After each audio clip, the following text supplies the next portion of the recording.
नमस्कार, राजस्थान डायरी में आपका स्वागत है। हाल ही में जयपुर स्थित राजस्थान पुलिस अकादमी में विकसित भारत में पुलिस व्यवस्था विषय पर राज्य स्तरीय पुलिस सम्मेलन का आयोजन किया गया। मुख्यमंत्री भजनलाल शर्मा ने इस सम्मेलन में शिरकत की। इस दौरान मुख्यमंत्री ने पुलिस अधिकारियों को बेहतर कानून व्यवस्था बनाए रखने के लिए प्रेरित किया। आइए इसी पर देखते हैं हमारी ये रिपोर्ट। सुदृढ़ कानून व्यवस्था विकास की आधारशिला है। इसीलिए राजस्थान पुलिस नई ऊर्जा, नवाचार और तकनीक के साथ आगे बढ़ रही है ताकि कानून व्यवस्था को और अधिक मजबूत बनाया जा सके। इसी सोच के साथ राजस्थान पुलिस अकादमी में विकसित भारत में पुलिस व्यवस्था विषय पर राज्य स्तरीय पुलिस सम्मेलन का आयोजन किया गया। मुख्यमंत्री भजनलाल शर्मा इस सम्मेलन में शामिल हुए। इस अवसर पर मुख्यमंत्री ने ई विजिटर्स पोर्टल एवं E0 FIR का शुभारंभ किया। इसके साथ ही उन्होंने राजस्थान पुलिस प्राथमिकता 2026 पुस्तिका का विमोचन भी किया। इस दौरान मुख्यमंत्री ने कहा कि विकसित भारत के संकल्प को पूरा करने में सुदृढ़ कानून व्यवस्था की निर्णायक भूमिका है। केंद्र सरकार ने औपनिवेशिक मानसिकता से बनाए गए पुराने कानूनों को बदलकर 3 नए कानून बनाए हैं। उन्होंने कहा कि नई न्याय संहिता में त्वरित न्याय की अवधारणा से लोगों का विश्वास और मजबूत हो रहा है।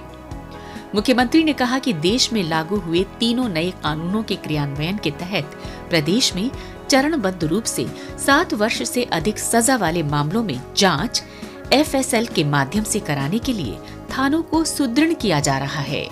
साथ ही FIR, E-FIR और चार्जशीट के ई-रिकॉर्ड अपडेट से लेकर अदालत के निर्णय तक की पूरी प्रक्रिया को ऑनलाइन किया जा रहा है। साथ ही मुख्यमंत्री ने कहा कि सोशल मीडिया पर भी गैंगस्टर्स के लिए की जाने वाली पोस्ट की स्क्रीनिंग कर ऐसे लोगों की निगरानी की जाए। साथ ही उन्होंने नशे की रोकथाम एवं नशे की तस्करी को जड़ से खत्म करने के लिए भी जोर दिया। उन्होंने पुलिस द्वारा साइबर अपराध के विरुद्ध की जा रही कार्रवाई की सराहना करते हुए कहा कि डिजिटल अरेस्ट और ऑनलाइन ठगी के मामलों में त्वरित कार्रवाई कर आमजन का ये विश्वास बहाल रखना राज्य सरकार की जिम्मेदारी है। इसके साथ साथ मुख्यमंत्री ने कहा कि राज्य सरकार पुलिस बल को मजबूत करने के लिए अनेक कदम उठा रही है और उन्हें बेहतर सुविधाएं उपलब्ध करवाने का प्रयास कर रही है। पुलिस के आधुनिकीकरण व संबंधित आधारभूत संरचना के लिए सरकार 200 करोड़ रुपए का फंड गठित करने जा रही है। इसी तरह 350 करोड़ रुपए की लागत से Sardar Patel centre for cyber control room एवं राजस्थान पुलिस तकनीकी प्रशिक्षण अकादमी की स्थापना करने जा रही है। उन्होंने कहा कि सरकार ने कांस्टेबल से सहायक उप निरीक्षक स्तर तक के कार्मिकों के वर्दी भत्ते एवं पुलिस निरीक्षक तक के अधिकारियों के मैस भत्तों में बढ़ोतरी की है। साथ ही पुलिस को और अधिक प्रभावी एवं कार्यदक्ष बनाने के लिए करीब 60 करोड़ की वित्तीय एवं प्रशासनिक स्वीकृतियां जारी की गई हैं। इसके अतिरिक्त मुख्यमंत्री ने कहा कि सामुदायिक पुलिसिंग को बढ़ावा देते हुए पुलिस को रचनात्मक और सकारात्मक दृष्टिकोण वाले व्यक्तियों एवं समूहों से जुड़ने के लिए तंत्र विकसित करना चाहिए। साथ ही उल्लेखनीय कार्य करने वाले पुलिस कर्मियों को समय समय पर प्रोत्साहित किया जाए। उन्होंने आह्वान किया कि समाज के प्रत्येक वर्ग को त्वरित न्याय दिलवाने हेतु पुलिसिंग के साथ संवेदनशीलता भी अपनाएं। आर्टिफिशियल इंटेलिजेंस का तेजी से विस्तार हो रहा है, लिहाजा राज्य सरकार द्वारा तमाम उपाय किए जा रहे हैं ताकि आर्टिफिशियल इंटेलिजेंस के उपयोग को बढ़ावा देकर प्रदेश की तरक्की को रफ्तार दी जा सके। हाल ही में जयपुर में आयोजित Rajasthan regional AI impact conference 2026 में भी इसकी झलक साफ तौर पर दिखाई दी। एक रिपोर्ट। आधुनिक तकनीक का प्रभावी उपयोग भविष्य के विकास और नागरिकों को सशक्त बनाने का आधार है। इसलिए राजस्थान आर्टिफिशियल इंटेलिजेंस के क्षेत्र में नवाचार, निवेश और सुशासन का अग्रणी केंद्र बनने की दिशा में तेजी से आगे बढ़ रहा है। इसी के अंतर्गत जयपुर के JECC में Rajasthan regional AI impact conference 2026 का आयोजन किया गया, जिसमें मुख्यमंत्री भजनलाल शर्मा की गरिमामयी उपस्थिति रही। इस अवसर पर मुख्यमंत्री ने national AI literacy programme, Rajasthan AI ML policy 2026, I start LMS, Rajasthan AVGC XR portal, Rajasthan AI portal को लॉन्च किया। इस दौरान राज्य सरकार द्वारा गूगल, आईआईटी दिल्ली, राष्ट्रीय विधि विश्वविद्यालय जोधपुर के साथ योजना भवन में हुए विभिन्न द्विपक्षीय एमओयू का होलोग्राफिक तकनीक के माध्यम से जीवंत प्रसारण भी किया गया। इस दौरान मुख्यमंत्री ने कहा कि प्रदेश में तकनीक और स्टार्टअप के सशक्त इकोसिस्टम के निर्माण के लिए सरकार निरंतर प्रयासरत है। राज्य सरकार द्वारा लाई गई एआई एमएल पॉलिसी से एआई सिस्टम अधिक पारदर्शी, निष्पक्ष और निजता संरक्षण के प्रति जवाबदेह बनेंगे। इस नीति से सार्वजनिक सेवा वितरण अधिक त्वरित, नागरिक केंद्रित और पारदर्शी होगा और प्रशासनिक दक्षता बढ़ेगी। उन्होंने बताया कि एआई से जुड़े साइबर अपराधों की रिपोर्टिंग और समाधान की प्रक्रिया सरल की जाएगी। प्रदेश में एआई सेंटर ऑफ एक्सीलेंस स्थापित होगा और स्कूलों, आईटीआई, पॉलिटेक्निक और कॉलेजों में एआई शिक्षा को प्रोत्साहन दिया जाएगा। उद्योग, स्टार्टअप और रिसर्च संस्थानों को भी विशेष प्रोत्साहन प्रदान किए जाएंगे। साथ ही मुख्यमंत्री ने कहा कि डिजीफेस्ट ने स्टार्टअप्स को निवेशकों से, विद्यार्थियों को अवसरों से और उद्योग को सरकार से जोड़ डिजिटल राजस्थान का मार्ग प्रशस्त किया है। उन्होंने कहा कि इस तरह के आयोजन स्टार्टअप्स के लिए ग्लोबल गेटवे साबित हो रहे हैं, जहां फंडिंग के साथ साथ विश्व स्तरीय मेंटर्स का मार्गदर्शन भी मिल रहा है। एआईएमएल, फिनटेक, एग्रीटेक, AR/VR और प्रॉपटेक जैसे क्षेत्रों में विचार विमर्श से नए अवसरों के द्वार खुल रहे हैं।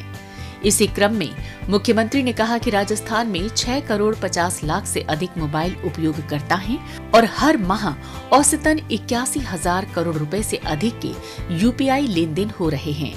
ऑनलाइन सेवाओं के बढ़ते उपयोग को देखते हुए साइबर अपराधों पर अंकुश लगाने के लिए ऑपरेशन एंटीवायरस के माध्यम से साइबर अपराधियों के खिलाफ सख्त कार्रवाई की जा रही है। उन्होंने कहा कि AVGC XR policy, data centre नीति 2025, Atal innovation studio, startup launch pad, leap programme और सेंटर फॉर एडवांस्ड स्किलिंग जैसी पहलों से प्रदेश में रोजगार और नवाचार को बढ़ावा मिल रहा है।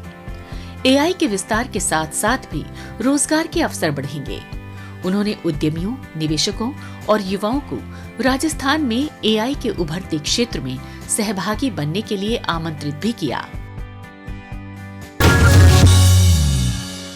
आइए अब डालते हैं एक नजर कुछ और खबरों पर। मुख्यमंत्री भजनलाल शर्मा ने 78वें सेना दिवस के उपलक्ष्य में आयोजित कार्यक्रमों के अंतर्गत जयपुर के भवानी निकेतन शिक्षा समिति परिसर में 4 दिवसीय नो योर आर्मी प्रदर्शनी का उद्घाटन किया। इस अवसर पर मुख्यमंत्री ने वीरांगनाओं को सम्मानित भी किया। इस प्रदर्शनी में ऑपरेशन सिंदूर के दौरान भारतीय सेना द्वारा उपयोग किए गए विभिन्न आधुनिक हथियार, आर्टिलरीज और सैन्य संसाधनों का प्रदर्शन किया गया, जिसमें आधुनिक राइफलें, बैलिस्टिक मिसाइल प्रणाली, self propelled guns, tank, bunker, drone एवं एंटी ड्रोन सिस्टम सहित विभिन्न अत्याधुनिक सैन्य संसाधन शामिल थे। साथ ही भारतीय सेना की मैकेनाइज्ड फोर्सेस, पैराग्लाइडिंग गतिविधियां, स्काई डाइविंग, डॉग स्क्वाड सहित अन्य गतिविधियों का जीवंत प्रदर्शन किया गया। वहीं सिम्फनी बैंड ने देशभक्ति से ओतप्रोत प्रस्तुतियां दी।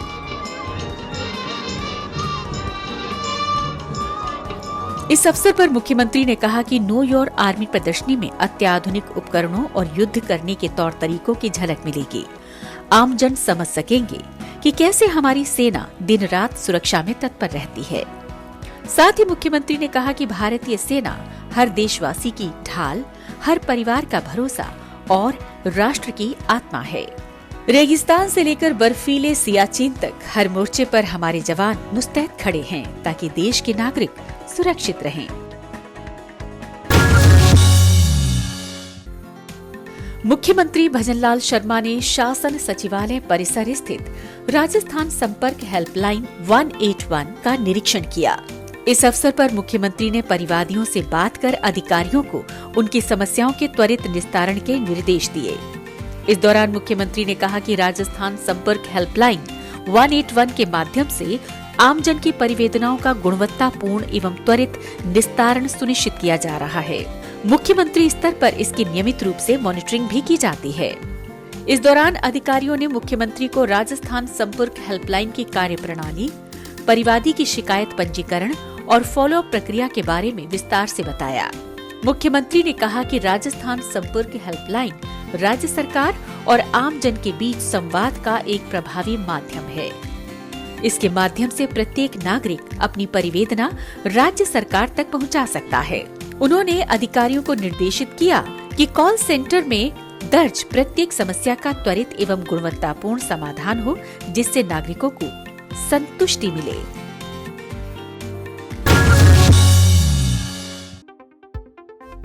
मुख्यमंत्री भजनलाल शर्मा ने जयपुर स्थित मुख्यमंत्री निवास पर Rajasthan Digifest tie global summit 2026 में आमंत्रित कंपनियों के प्रतिनिधि मंडल से संवाद किया। इस दौरान मुख्यमंत्री ने कहा कि राजस्थान में निवेश की अपार संभावनाएं हैं और निवेशकों की सुविधा सरकार की प्राथमिकता है। Rising Rajasthan global investment summit में 35 लाख करोड़ रुपए के एमओयू में से 8 लाख करोड़ रुपए के एमओयू की ग्राउंड ब्रेकिंग निवेशकों का राजस्थान में विश्वास का प्रतीक है। मुख्यमंत्री ने निवेशकों से आह्वान किया कि वे अधिक से अधिक संख्या में राजस्थान आएं। राज्य सरकार उनके साथ कंधे से कंधा मिलाकर खड़ी है। हम सब मिलकर राजस्थान को तकनीक और नवाचार के क्षेत्र में ग्लोबल लीडर बनाएंगे। उन्होंने अधिकारियों को निवेशकों के साथ निरंतर संपर्क स्थापित करते हुए उनके सुझाव और आवश्यकताओं पर त्वरित कार्य करने के निर्देश भी दिए। मुख्यमंत्री ने कहा कि राज्य सरकार महिलाओं के उत्थान के लिए प्रतिबद्ध होकर कार्य कर रही है। उन्होंने राजीविका की महिलाओं को स्टार्टअप से जोड़ने के निर्देश भी दिए।